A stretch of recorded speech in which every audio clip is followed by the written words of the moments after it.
నమస్తే, welcome to power debate. నేను Brahmanaidu. 3 main committee ముందు టీడీపీ ఎమ్మెల్యేలు హాజరయ్యారు. Vijayawada central MLA bonda Uma, Allagadda MLA Akhilapriya. So వీళ్ళిద్దరూ 3 మెయిన్ కమిటీ ముందు హాజరయ్యారు. అయితే ఇక మీదట వైకాపా నిర్వహించే కార్యక్రమాలకు తాను వెళ్ళనని చెప్పేసి బోండా ఉమా వివరించినట్టు తెలుస్తోంది. అదేవిధంగా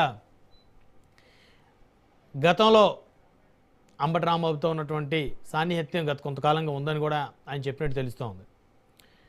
ఇక భూమా అఖిలప్రియ విషయానికి వస్తే ఆవిడ మీద వచ్చినటువంటి తీవ్రమైనటువంటి అవినీతి ఆరోపణలు, అదేవిధంగా ఆళ్లగడ్డ మార్కెట్ యార్డ్ చైర్మన్ పదవిని కూటమి ప్రభుత్వం జనసేన పార్టీ కేటాయించి ఏడాది గడుస్తున్నా కూడా అక్కడ జనసేన ఇన్ఛార్జి సతీమణికి కేటాయించినటువంటి ఆ మార్కెట్ యార్డ్ చైర్మన్ పదవికి సంబంధించి వారిని ప్రమాణ స్వీకారం చేయించటం లేదనేటువంటి ఒక తీవ్రమైనటువంటి అసంతృప్తి అక్కడ జనసేన పార్టీ శ్రేణులకు ఉంది. రాష్ట్ర వ్యాప్తంగా కూడా ఈ అంశం చాలా సీరియస్గా ఆ పార్టీ పరిగణిస్తోంది. అంటే గతంలో పలుమార్లు అటు ముఖ్యమంత్రి, ఉప ముఖ్యమంత్రి దగ్గర నుంచి ఆర్డర్స్ వచ్చినప్పటికీ కూడా స్థానిక ఎమ్మెల్యే భూమా అఖిలప్రియ తీవ్రంగా అడ్డుకోవటం ఏదైతే ఉందో ఈ అంశం సంబంధించి కూడా మరి 3 మెయిన్ కమిటీ ముందు రాజనేటు తెలుస్తోంది.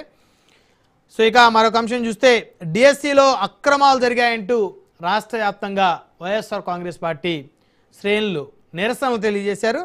రాష్ట్ర వ్యాప్తంగా వైసీపీ ఆధ్వర్యంలో విద్యార్థులు, నిరుద్యోగులు కదం తొక్కారు. ఇక డిఎస్సి నియామకాల్లో జరిగినటువంటి అవకతవకలపై సిబిఐ విచారణని వైఎస్ఆర్ కాంగ్రెస్ పార్టీ డిమాండ్ చేస్తుంది.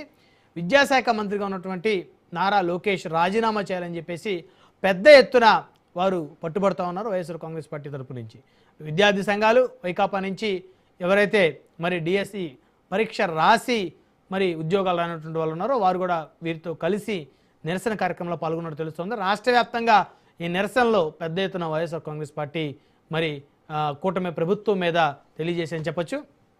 అదేవిధంగా ఎవరైతే కేంద్ర విద్యాశాఖ మంత్రి ధర్మేంద్ర ప్రధాన్ మరి నీట్ పరీక్షా పత్రం లీకేజీ వ్యవహారంపై తన బాధ్యత వహిస్తూ రాజీనామా చేశారు.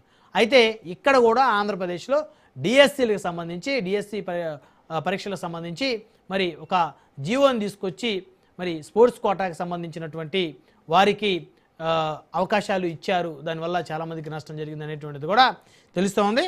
ఇక సిబిఐ విచారణ కూడా మరి వైఎస్ఆర్ కాంగ్రెస్ పార్టీ శ్రేణులు కోరుతా ఉన్నారు. ఈ డిఎస్సిలో అవకతవకలు జరిగాయని.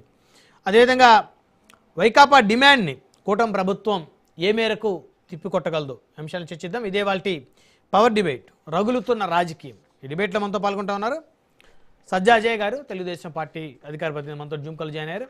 అదేవిధంగా వెంకటరెడ్డి గారు,